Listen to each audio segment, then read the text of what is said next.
धन्यवाद। कनक न्यूज महाप्रभाव आज द्वितीय दिन में चोरा खणी में स्वतंत्र एनफोर्समेंट टीम पहुंची तदंत आरंभ करिछि। भुवनेश्वर आसी स्वतंत्र ड्रोन एवं ए ड्रोन जरिया सर्वे करिबो स्वतंत्र टीम। पोशाकर 9 जणिया स्वतंत्र टीम आज ड्रोन सर्वे करुछन्ते। सुंदरगढ़ बेआईन खणीर तदंत करिबा पई स्वतंत्र एनफोर्समेंट टीम ग्राउंड जीरो रे पहुंची छन्ते।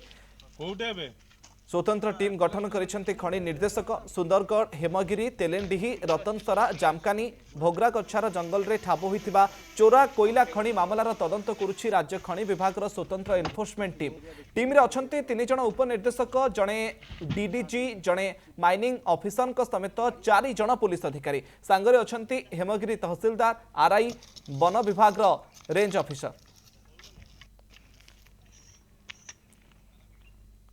आज द्वितीय दिन में एनफोर्समेंट टीम तनाघना जारी रही ए ड्रोन चित्र एक्सक्लूसिव चित्र कनक न्यूज टीवी स्क्रीन रे देखुंती। ड्रोन जरिया स्वतंत्र टीम सर्वे करिबो। ओशाकर 9 जणिया स्वतंत्र टीम आज ड्रोन सर्वे करुछंती। भुवनेश्वर ये स्वतंत्र ड्रोन आसीछि।